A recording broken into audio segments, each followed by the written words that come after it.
Hi, this is episode 2 of Crossing the Color Line. Last time you met me, Pat Barrett, and my wife, Letha Barrett. and we would like to acknowledge the people who have liked us and especially those who subscribed, because when you subscribe, that promotes the program. So we really like that and appreciate those people who did that. When you subscribe, by the way, there's a little bell on there that you click on, and that will give you automatic notification of the next episode. And we look like, due to our wonderful director, to be in the running for getting a show out per week. So that's a good thing. And the show today has a title. It's called How We Met. And we decided to do that because that is the question we get over and over and over again, particularly from people our age who know how segregated things were back when we met. And still segregated. Yeah. So Yeah. tell us a little bit about. Okay. I was raised in a church called First Pentecostal Church in South Phoenix on 27th Street in Marguerite. And my mom and dad had been, my mom, first of all, had been a member since 1949 when we came to Stanfield, as I said earlier, I think, to pick cotton. And my mom had said to me one night that there was this little white guy that had been coming to church often, and he could show me around ASU because I was going to transfer from Phoenix College to Arizona State University. So I said, oh, okay. So one Christmas, it was Christmas that I had gone to church, and he was there, and my mom introduced me to him. Now, mind you, I wore 3-inch heels. I'm 5'7". He is 5'7". So I was, tall. And he said he didn't like me at first. Because he said, what did you say I was? Pretty stuck up. He said he thought I was stuck up. I was not. Anyway, that was our first meeting. And then we were studying for finals. Well, actually, before that, your dad asked me one night if I'd run you and Ethel out to. Well, that's another whole story. They didn't speak to me the whole way, okay? And I dropped them off, and what I saw is something for another time. Anyway, then I felt the need, the urge, during finals, the tension, was pretty strong, to have a date of some kind, and I had a little black book, and I opened the black book, and her number was there. Easy, because it was the only number in the book. And I called her, and by golly, she accepted. I was bowled over. And the reason I accepted was I said, I needed a break because I'd been studying and everything. And I said, can't hurt. So anyway, we went and did we ever get coffee? Oh, yeah. I guess we got coffee, but you know what happened? His glasses broke, and he cannot see without his glasses. So he's trying to hold his glasses up, and I'm going, oh my goodness. It's very smooth. So anyway, but what happened is he started talking to me about African Americans and Negroes at that time, and being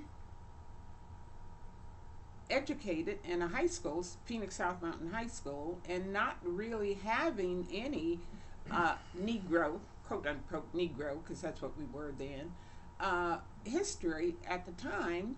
And he was just telling me all of this information that I did not know about me and my people. So we talked and talked and talked, and I was just fascinated with all that he knew. And I tease him now about, I said, see, while you were reading, I was picking cotton and working for Miss Ann. Now, Miss Ann, we called. That was the white people that we worked for.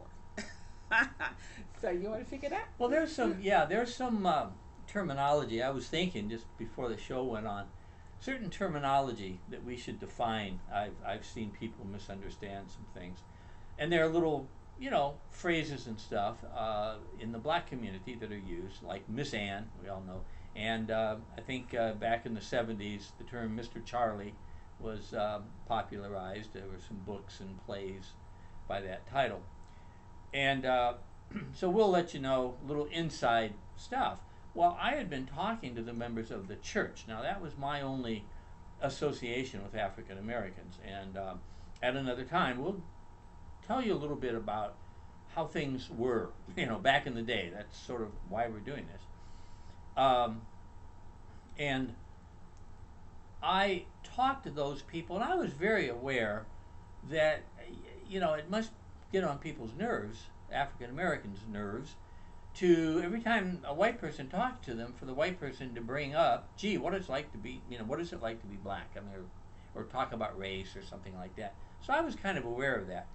But she was a very curious person, and she obviously fed my interest in these things because I was quite interested. And again, that's another show. What was it about the church that intrigued me so much? And in fact, I would say the moment at which I decided I wanted to marry her has to do exactly with this ability she has to comprehend things by seeing them in different contexts. It's called intellecting, and the person who can do that is called an intellect. And she really had a great intellect, which is something I admire. I talk well. My brain doesn't always, work as well as hers, but I talk pretty good. But he writes better than I do. Well, yes, I do write. Now, speaking of writing, I'm on several listservs. I communicate with people on the computer and so forth. And a very nice person who helped me with my blog, she suggested some edits in something I put on my blog. I mentioned the show here, and she went to it and suggested a couple of things. And one of them was that she thought people would like to see our wedding pictures. Our wedding was somewhat exciting. There were certain features to it that were interesting. And but I thought, for this show, I will at least show a couple of wedding pictures. So the first one is of my wife getting ready for, and I don't know how to do this very well. Her sister is getting her ready, putting her tiara or whatever you call that little crown on.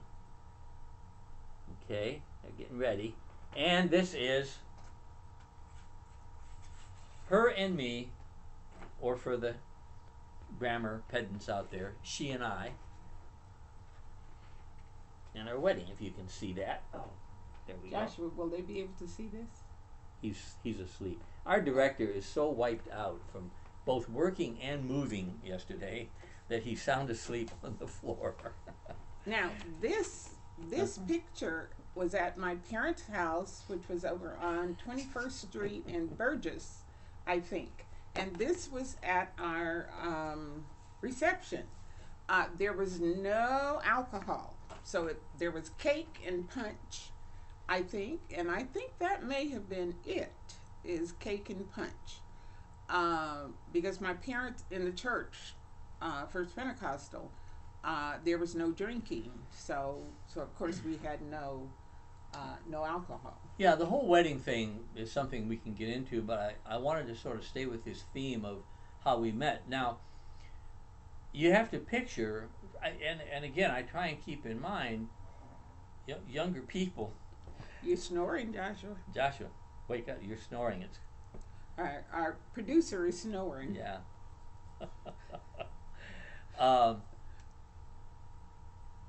Segregation in Phoenix at that time was complete. All right, so I lived in North Phoenix. She lived in South Phoenix, and so I had to drive down there, and I began doing that every day. And I was wondering about this. did we start seeing each other every day right away, or was it a couple of days before we started doing that? Because No, for two, it was like it was a while before we started seeing each okay, other every okay, day. yeah. Because you would have had been driving down there. Now, mind you, he was not working, so his mother was paying for the gas.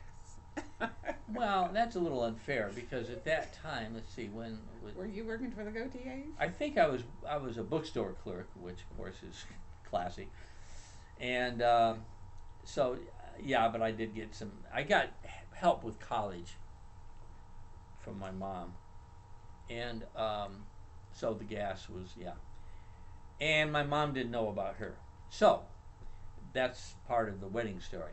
Okay, so we're talking about how we met. Now let me tell you about her. When I first met her, she was, as she said, towering over me, and she was not gracious. Okay, she was not gracious at all. I would say snooty would be a good term. And Not. I didn't expect anything else, And her parents were very nice people, but she was a person my age, and she looked good, and I knew she was very attractive, and she was well dressed, and there I am, So, and besides that, I'm going to the church. Now she doesn't know that at that time and forever thereafter, I was never a religious person. So I wasn't into the religion aspect of the church. I knew that. You did know that? I did. Well, I'm surprised. No, Okay. I knew All right. that. Well, anyway, for whatever reason, she was kind of snooty with me. And that was, the end of that. We met. And I did get her phone number from her mother. Okay. And that's how it wound up in my See, I little, wondered where you got my phone number. that was in my little black book. And this whole subterfuge, trick of me kind of guiding her around ASU sounded okay to me, but I wasn't, really eager. But when I met her finally the second time, it was very strange because I drove her and a friend out to ASU, and I dropped them off at what was called the MU, the Memorial Union, and it was like a ritual. They went in, and the MU had this glassed-in area. You could see inside, and you could park there. Anyone who sees ASU now will be surprised, but yes, you could park right there. And I watched them go in, and there were all these black guys sitting on the benches. They were kind of lined up. My guess is most of them were athletes. Not sure, I don't know, but I think most of them were pretty big guys. And then the girls were kind of walking around, and my wife to be and her friend, they were kind of walking, and I was watching them. I said, what are they doing? And to this day, I don't quite know what that was about. I don't know what it was about either. And I was kind of looking at them, and I guess people just wandered and then struck up conversations or something. I don't know. Because I didn't, okay, now here's something I have to admit. I didn't date. Okay, I did not date. One day when I'm full of self-confession, I'll talk about why I didn't date. I'm not too sure of it myself. I was just into myself, I think, quite a bit. And there were guys at the school that were dating all the time, and all kinds of things. And I just didn't do any of that. So I didn't have any experience dating. All right. So I was watching them and wondering, what are they doing? And then it was sometime after that is when I called her and we got together. And so I talking to her, she was genuinely interested in the things I was interested in. Because going to the church, I saw some things going on that I'd been reading about. But I didn't realize that they were there in Phoenix, And this man, who passed away recently at a very old age, was what we call a salad man at the hotel I worked in as a busboy. And he was a very nice man. He was an older man in his 40s. I was 18. And he kept, he talked to me But then he would ask me to come to church. Well, I had no interest in going to anyone's church. And I kept saying, well, no, I'll pass on that kind of attitude for quite a while. Finally, I said, okay, you know. And when I walked into the church, everyone was black. Now, this guy was black, and that's why he worked in the back, because then I was a busboy, cooks, waitresses, no one of color could be up front. Those folks worked in the back. And for Wasn't that at the Ramada? Ramada Inn, yeah. Well, I don't. Yeah, every place was like that then. And so when I walked into the church, I went, "Oh yeah, segregation." It was like, duh, you know. It dawned on me, and I began watching what was going on in the church. And it was a while before I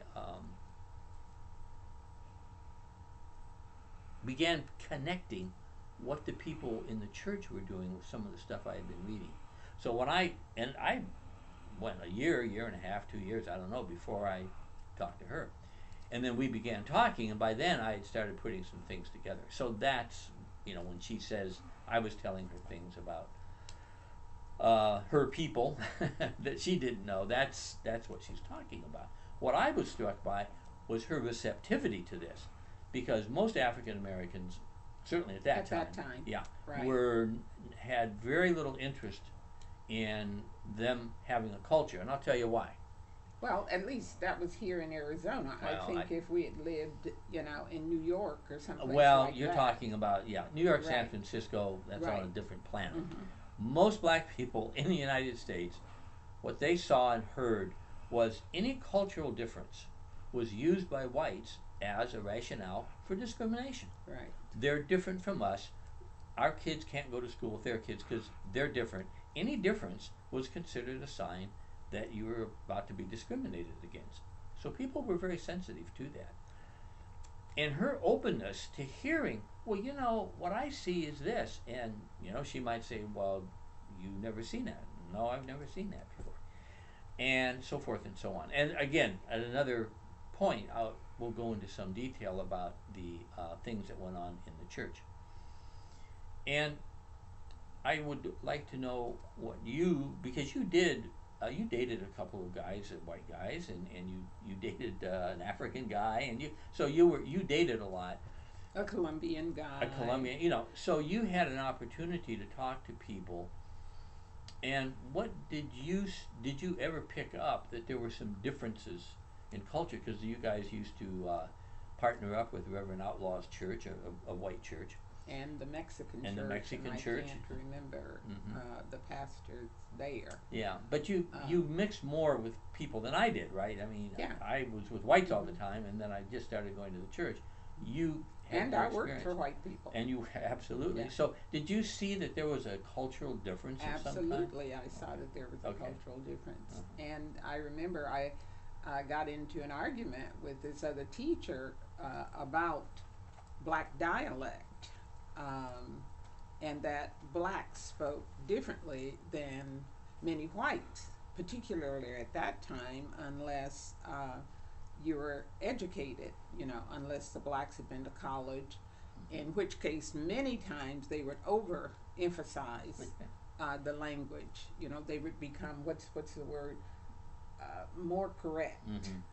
Overcompensating. Overcompensating, yes. And I know when I first began interacting with whites, it was like I was speaking standard English. To me was a second language, and I had to think about what I was going to say before I said it. In many instances, like I said, think then. Black people at that time said, think. I want to think about that. And many still do say, I want to think about that. This is the flow. That's the dough. And those were the things that I noticed. Now, Pat says that I was more aware of language and even things around me as I worked in white homes and became familiar with, you know, how many whites lived. Now, these were upper class whites because a lot of the people that went to church where we did, like I just found a picture of the Outlaws.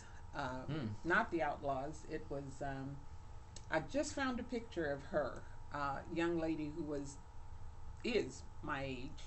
And we just talked about her because she was at one of the funerals, not too. Oh, I know who you mean. Think. Yeah, yeah. And so we associated with them, and then there was Brother George, Yeah.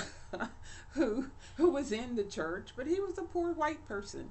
And what was fascinating to me, though, being raised in the black community, is we would often have white people when they got stranded in a city, they would find the black church because they knew that the black church would do what we call lift an offering for them.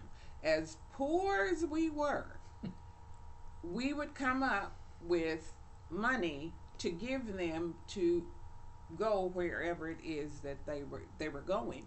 And I thought that was really fascinating at the time that, you'd look up and then you'd see these white people coming in and they would say that they were stranded or whatever. And, then I didn't say, well, why don't they go to the white churches? I just thought it was okay. Maybe they just found the black church, but it happened so often that I thought, well, why are they always coming down here and we don't have any money? I think I think we're supposed to wind up. Our director is asleep, so he is unable to tell us when to end this. So, oh, he's getting up. But I think Letha brings up something very, very important here, and okay, that I think we want to get into, and it's a pretty serious thing. Is my family and we found all these pictures. She's trying to write an autobiography, and she's got a friend of ours, in fact, a lady I used to work with at the high school, who's helping her write her autobiography. And she told us for the second get together to go through our photographs and sort of look at phases, help us get the phases of our lives, right? Well, we've been doing that, and it is exhausting. We have several thousand photographs. 53 years. And well, let me tell you, more than that, because some of those photos were in 1878, when my grandmother was 2 years old, and so forth. So some of these go so far back. My mother at 5 helping with the harvest, and the wagon is horse-drawn. Okay, it gives you an idea. But we were in what I call a working class white family, and which is different from middle class white family. And upper, where I worked. And where you were, and then that was another level, and so forth and so on. So the question is, how much of these differences are class-based? And this is a huge issue right now. This is why it's kind of fun to take a look at what we've seen over the years. What is class-based and what is cultural? And there's an organization called the American Council of Teachers of Foreign Languages that I used to go to their conferences all the time, and I presented once. And one of the things I presented on was it's called 30 Years of Black Culture in the Classroom. And the reason I did it was at that time, this is 10, 15 years ago, I said 30 years ago I read several books, and these are some books, by the way, I will recommend to you, that talked about black culture. But every time someone said, we're going to talk about black culture, they didn't talk about culture. They talked about discrimination. They talked about racial repression. They talked about oppression. And they thought, well, okay, those things are very important, but that's not black culture. Culture are the behaviors and so forth. Well, you can understand that at that time, people were trying to move ahead. It was the time of the civil rights movement, and they wanted to show people what blacks were up against. And I'm sorry to say, as my wife has mentioned a couple of times, when that was the big issue was voting rights. Voting rights. What are we dealing with now? Voting rights. Voter suppression. I just was reading an article that reviews 2 books on voter suppression, and it's absolutely amazing. As soon as the Supreme Court said, "Oh," and I didn't bring it with me, but I had a little maybe I did. I had a little excerpt from that article that said the Supreme Court said basically voter suppression is ancient history. Mm-hmm. As soon as they made that decision, North Carolina and many other states, including Arizona, started putting in these voter suppression laws that have, and who knows how many more votes would have been cast for either Donald Trump or Hillary Clinton, although we know most black people vote Democratic. How many more votes would there have been if it weren't for these voter suppression things? Things like asking for identity, or what is it in Texas? You can't use a student ID, but your concealed gun permit is good. Mm-hmm. What's going on here? I think it's pretty obvious. They want a certain kind of person to vote. Who's they? The state legislatures that are passing these laws. And those are things, political things that certainly we can discuss. But I think what is interesting is the fact that we talk about differences among people, and we have to kind of sort out what they are. For a classroom teacher, which I was, and I also worked for 20 years in social services. Many of the people I worked with were African American. What I saw, and particularly in the church, were cultural differences. And I have many, many examples that I experienced to show it's a difference in culture. If someone from Japan came here and did something a little different or something, you would, oh, well, that's the Japanese culture. But when an African American person does something that's different from, say, the mainstream Anglo culture, it's, oh, you're being prejudiced. You're this and you're that. Because those differences were so often used to justify and rationalize discrimination. Mm-hmm. Remember to like us and subscribe. And subscribe because we would like you to follow us. Again, let us know if you have any questions. If you would like a topic, like the young lady asked us to show pictures of our wedding, and I hope they came through okay, and we will have other pictures too. And we'll talk more about our wedding itself and how people came that just wanted to see if indeed this white man was going to marry this black woman, this Negro at that time. Okay?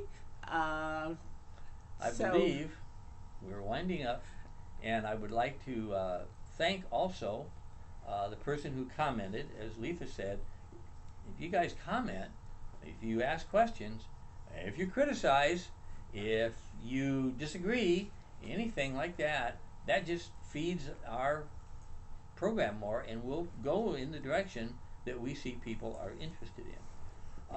And next time, we'll introduce you to our dog, Flower,